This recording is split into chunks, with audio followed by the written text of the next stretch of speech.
안녕하세요. 당신에게 건강, 행운, 행복을 드리는 당신의 인생 책방입니다.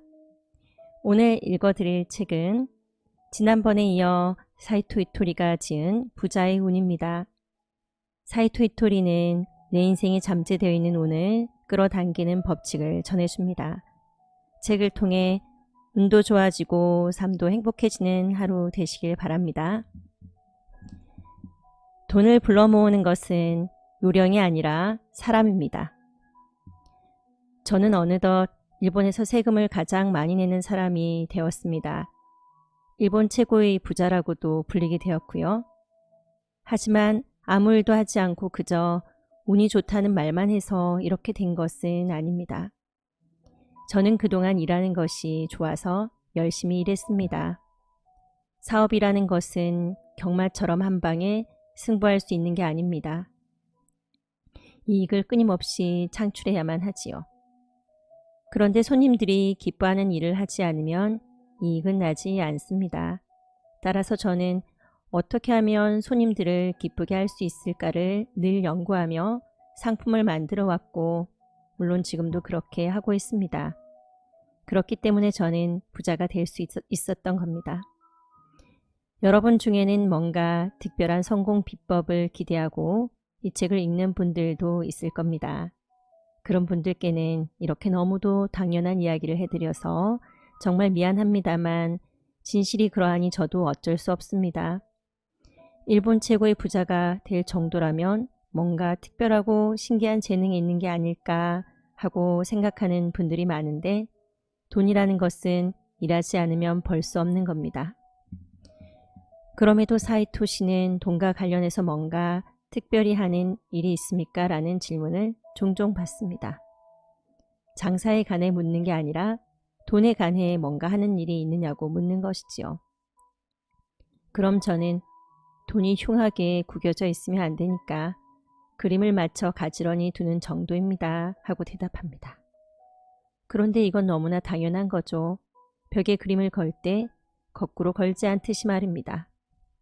그런데 어느새 제가 한 말이 돈의 그림을 맞춰 가지런히 지갑에 넣으면 부자가 된다느니, 사이토 씨는 매일 돈을 다리미질하고 있다느니 하는 식으로 퍼져나가더군요. 물론 이는 웃으면서 넘어갈 수 있는 농담이라 생각합니다. 실제로 이런 일은 절대 있을 수 없겠지요.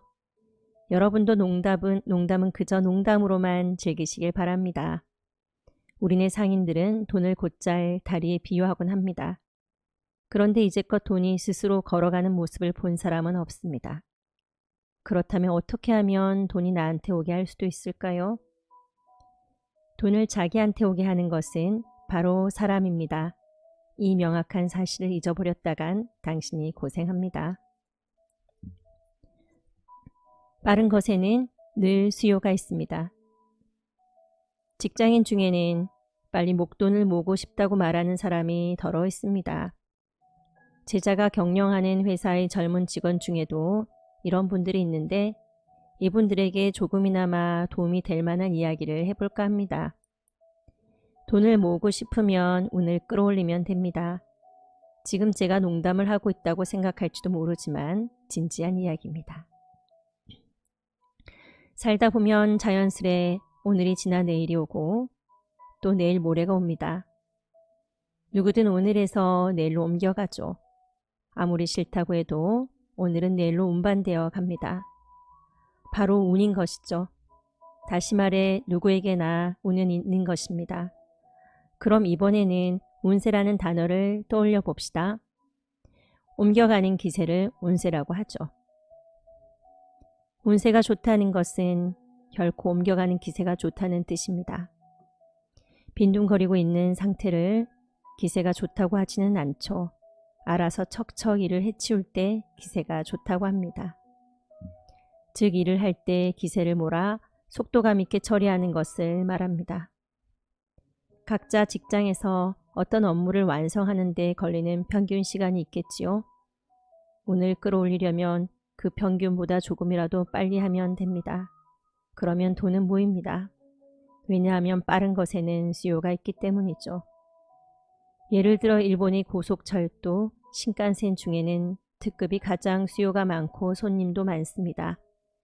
이런 열차가 없을 때에는 도쿄에서 오사카까지 며칠씩 걸어가야 했지만 열차가 생겨 3시간 정도면 갈 수 있게 된 것입니다. 그것만으로도 충분하다 생각할 수 있지만 3시간의 벽을 깨는 특급이 생기자 이제는 모두들 특급을 타고 싶어 합니다. 보시다시피 단 몇 분 차이일 뿐이지만 이렇게 수요가 다릅니다.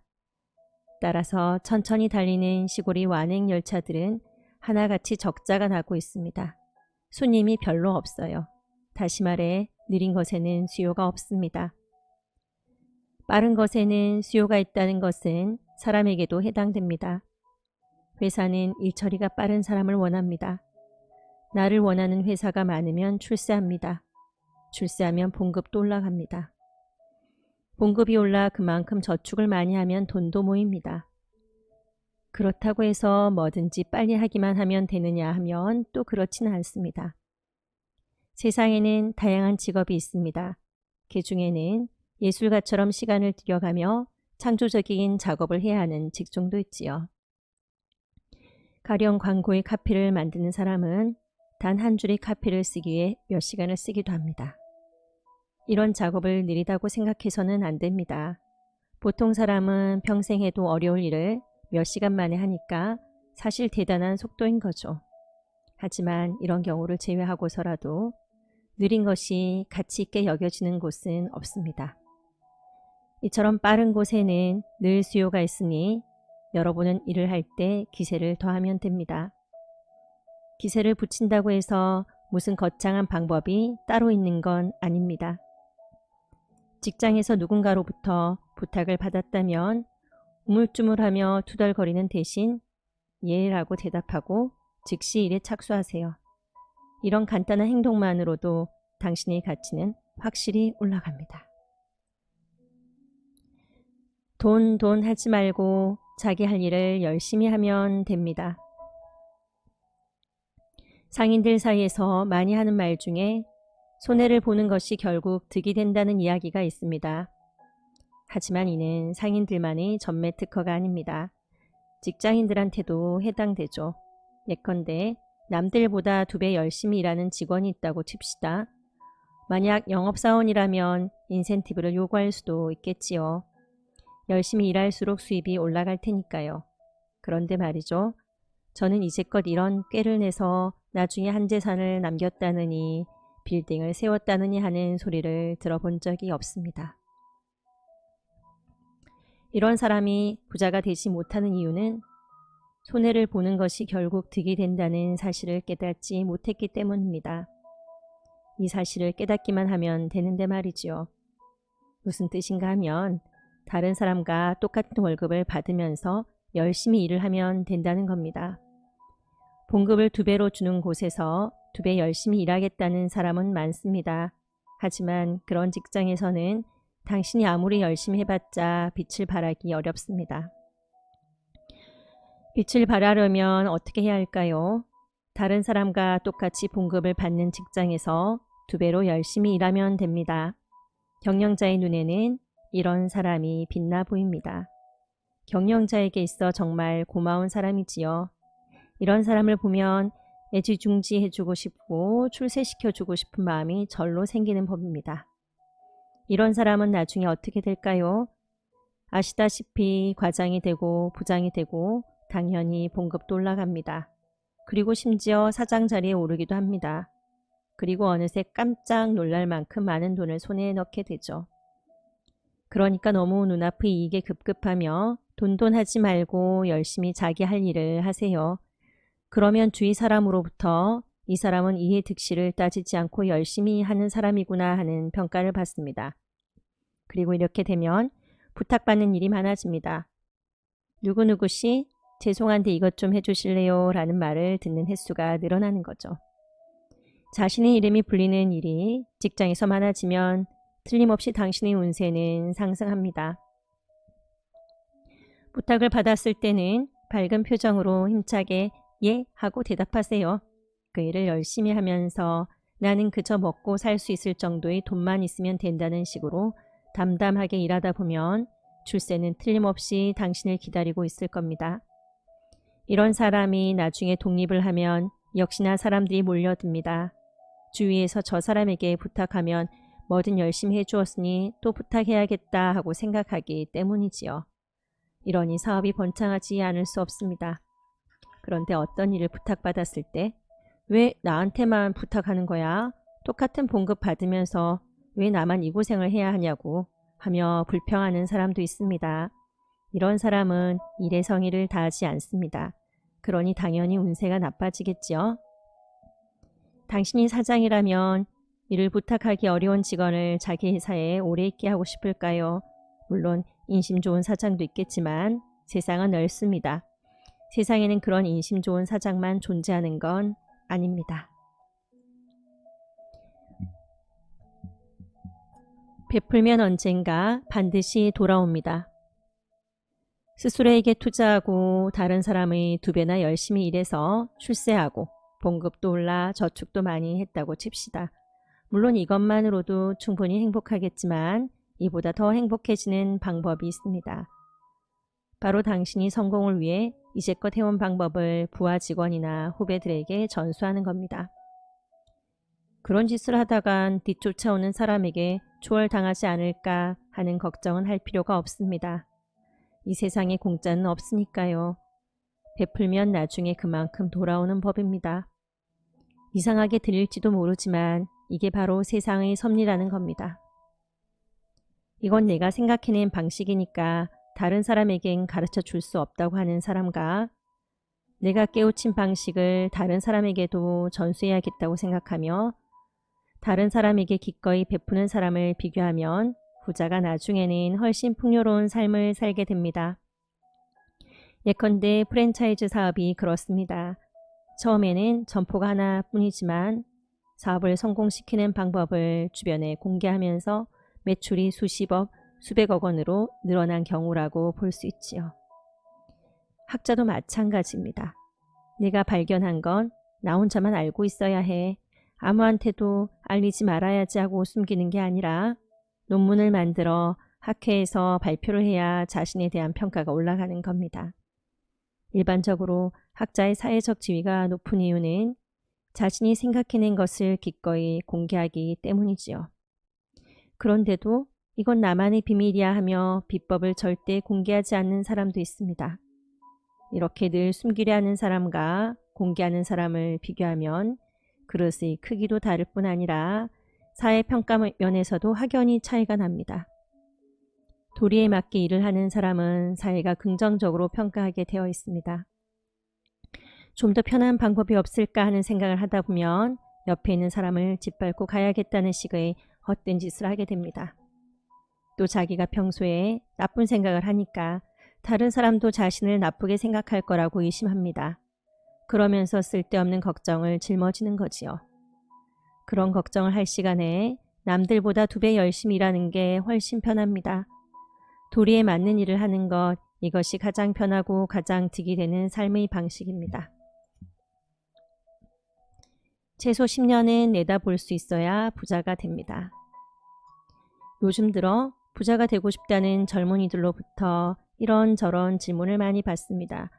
그런데 여기서 저는 꼭 하고 싶은 말이 있습니다. 실은 이제까지 내가 왜 이런 말을 하면 부자가 되고자 하는 꿈에 찬물을 끼얹는 게 아닐까 하는 염려 때문에 하지 않았던 얘기가 있었습니다. 복숭아는 3년, 밤도 3년, 감은 8년이라는 말이 있습니다. 제가 어렸을 적에는 어른들이 유자 같은 바보놈이라는 말을 하곤 했지요. 유자는 사실 바보도 아니고 아무것도 아닌데 씨를 심어서 열매를 맺기까지 16년이나 걸리니 그렇게 불렀던 것 같습니다. 하여튼 하나의 씨가 열매를 맺기까지 3년 걸리는 것은 3년 걸리고 8년 걸리는 것은 8년이 걸립니다. 만약 16년이 걸린다면 어쩔 수 없이 16년을 기다려야겠지요. 이와 마찬가지로 부자가 되고 싶다는 씨를 심어서 부자라는 열매를 맺기까지는 최소 10년이 걸립니다. 부자가 되기로 마음먹고 실제로 부자가 되기까지 10년이 걸린다는 것입니다. 10년 걸리는 것은 10년이 걸리니까 어찌할 수 없습니다. 하지만 10년 뒤에 부자가 된다고 생각하면 지금 뭘 해야 하는지를 생각하고 행동할 수 있겠지요.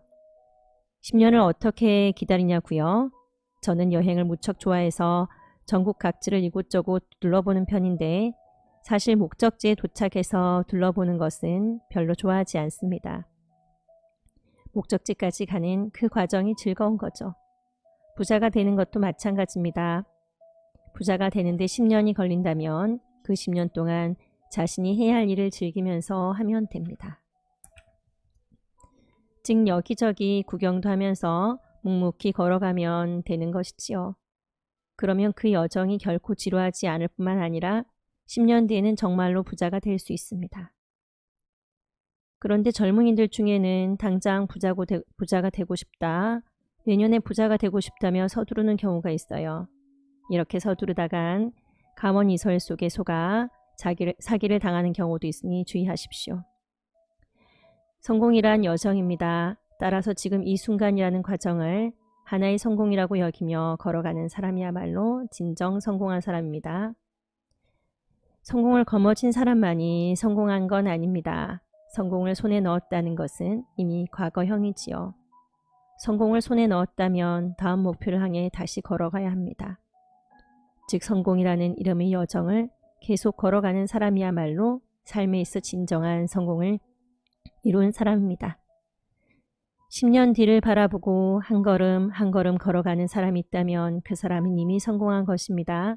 그러니 포기하지 말고 힘차게 계속 걸어가세요. 운이 좋다고 말하는 사람이 진짜 운 좋은 사람입니다. 저는 어찌 보면 참 이상한 사람인데 그렇기 때문에 소득세 납부 순위 1위에도 오를 수 있었던 것 같습니다. 저는 중학교밖에 졸업하지 못했습니다. 장사하는 집안에서 자랐기에 장사에 대해 어느 정도는 알고 있었지만 사업 수완이 특별히 뛰어났던 것은 아닙니다. 그런데도 일본에서 소득세를 가장 많이 내는 사람이 되었습니다. 이건 단순히 운이 좋아서입니다. 겸손을 떠는 게 아니라 저는 정말로 운이 좋은 사람일 뿐입니다. 그렇다면 어째서 운이 좋은 사람이 될 수 있었습니까? 하고 묻겠지요. 답은 아주 간단합니다. 예전부터 제가 입버릇처럼 하는 말이 나는 운이 좋다였습니다. 왜 이 말이 입버릇이 되었는지는 저도 잘 모르겠습니다.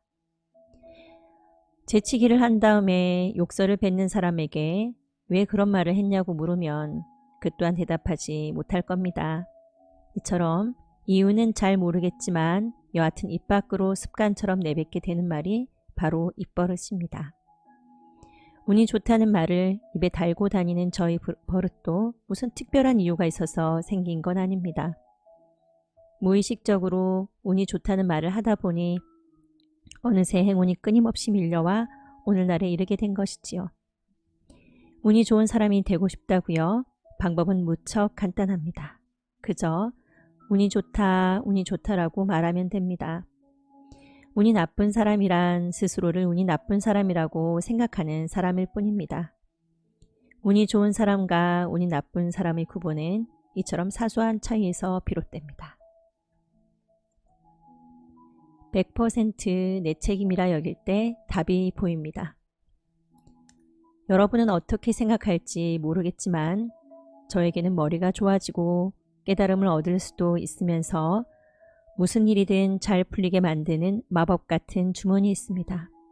바로 100% 나에게 책임이 있다라고 하는 주문입니다.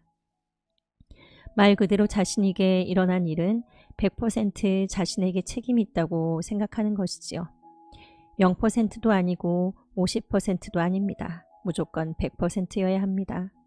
한 가지 예를 들어보겠습니다. 남자운이 정말 없는 여자가 있다고 칩시다. 이 여자에게 좋아하는 남자가 생겨 결혼을 했는데 이 남자가 툭 하면 바람을 피웁니다. 여자는 도저히 견딜 수 없어 이혼을 합니다.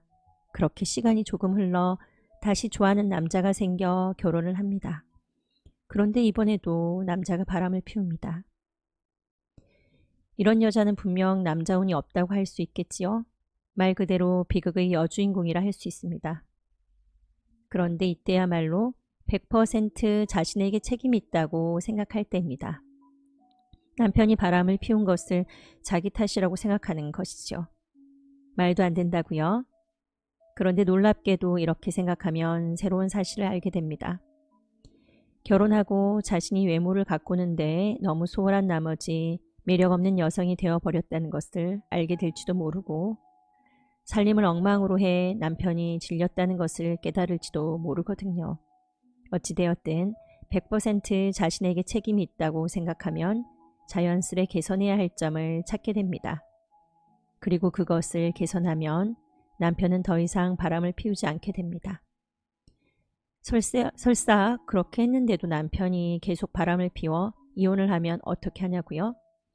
그때는 두 번 다시 그럴듯한 외모와 달콤한 말에는 속지 않겠다고 결심하고 실천하세요.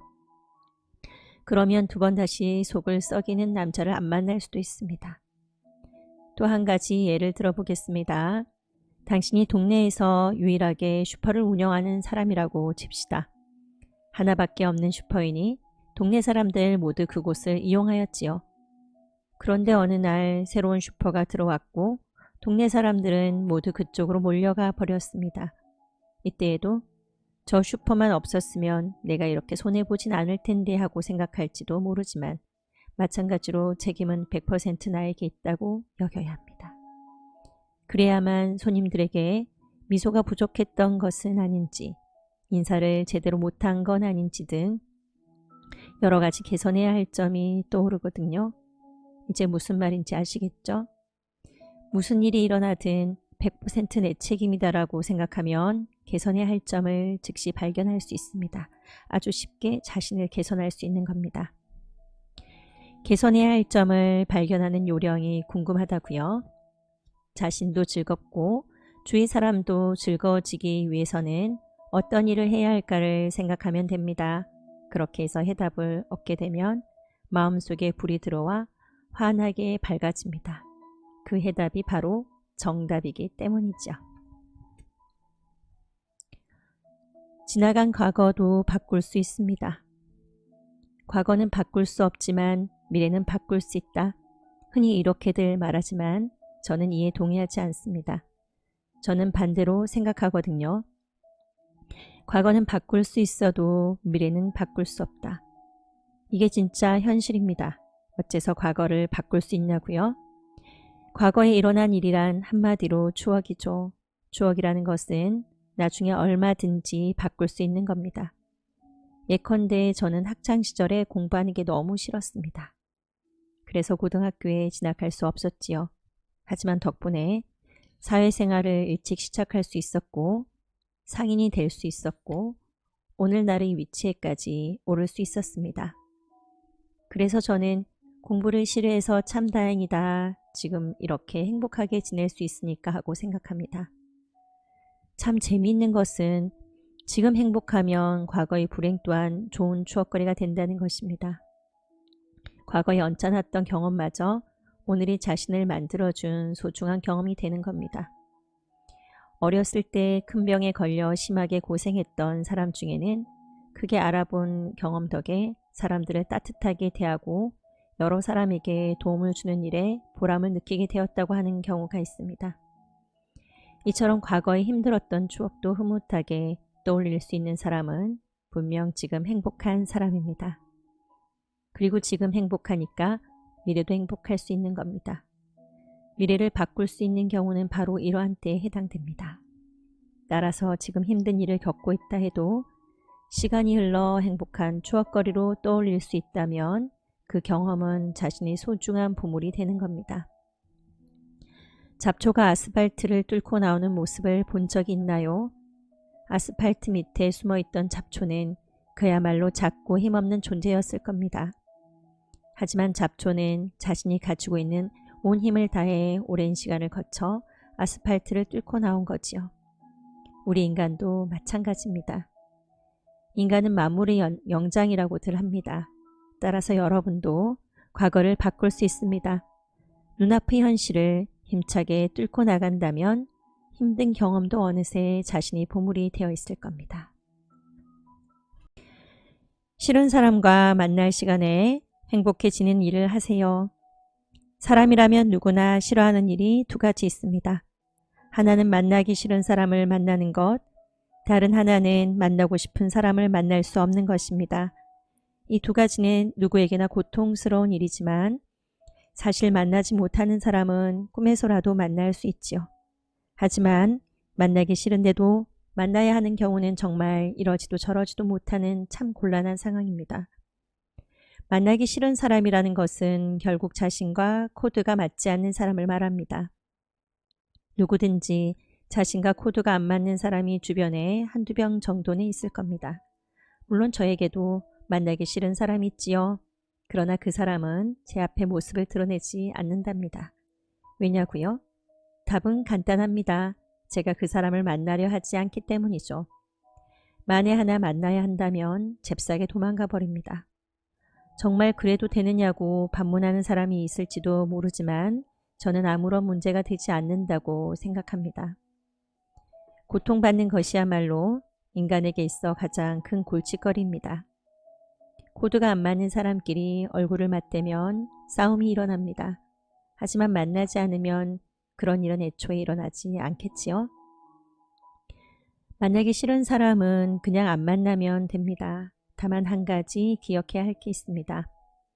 맛있는 음식을 떠올리면 자기도 모르게 군침이 돌지요? 마찬가지로 싫어하는 사람은 아예 떠올리지도 마세요. 그 사람에 대해 생각한다는 것은 곧 머릿속에서 그 사람을 만나고 있다는 것을 뜻하니까요. 그래도 이 사람을 받아들여야 하지 않을까? 그래도 좋은 점을 발견해서 칭찬해 줘야 할 텐데 아무리 이렇게 생각해도 자신과 맞지 않는 사람은 영원히 맞지 않는 법입니다. 도저히 좋아할 수 없는 사람을 좋아하려 해봤자 자신만 고통받을 뿐이죠. 그래도 이 사람을 만나는 건 일종의 수양이다라고 여기면 굳이 스스로 고행을 선택하려 한다면 그건 자유입니다. 다만 고통받는 게 자신만이 아니라면 어떡하겠습니까? 싫어하는 사람을 만나다 보면 자신도 모르게 상대를 괴롭히는 경우가 생깁니다. 시어머니와 며느리 사이가 안 좋은 경우가 종종 있지요. 여러분 중에도 남편과 시댁에 갈 때마다 시어머니와 시누이한테 괴롭힘을 당하는 분이 있을 겁니다. 그건 왜 그런 걸까요? 답은 간단합니다. 시어머니 입장에서 아들은 반갑지만 며느리는 반갑지 않기 때문이죠.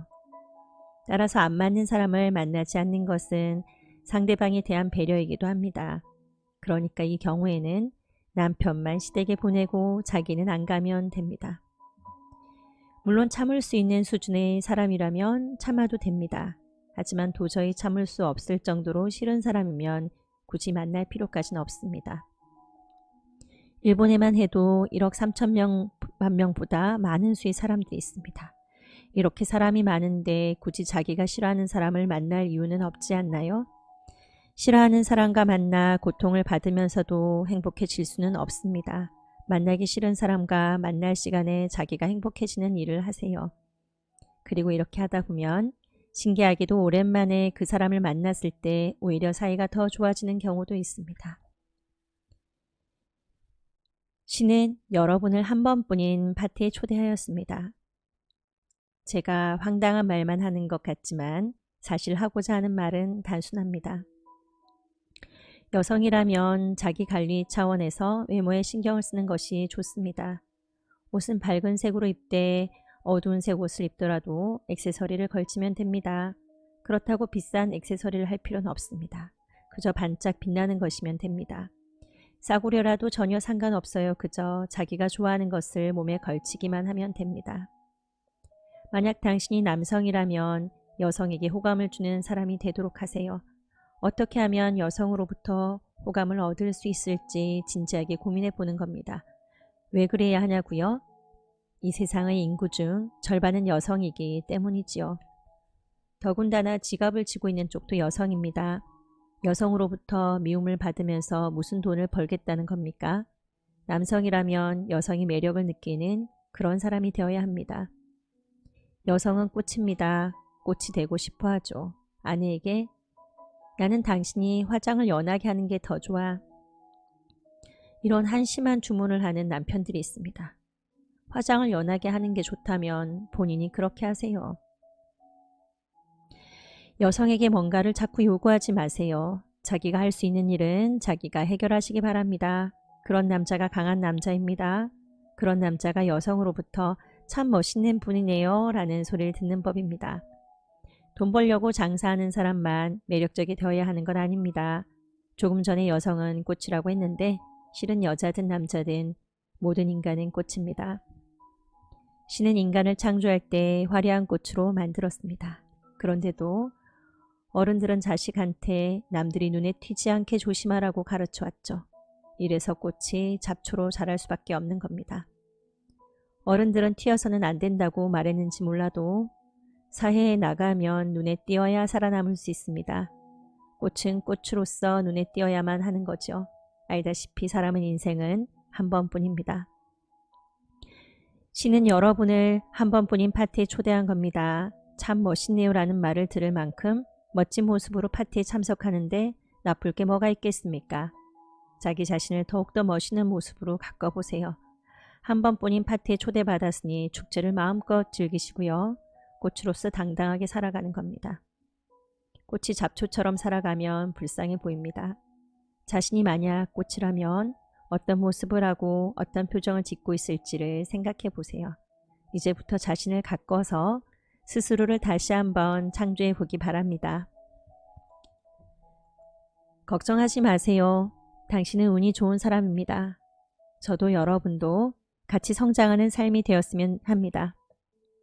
오늘도 건강과 행복, 행운이 가득한 선물 같은 하루 되시길 바랍니다. 당신의 인생 책방이었습니다. 구독과 좋아요 부탁드립니다.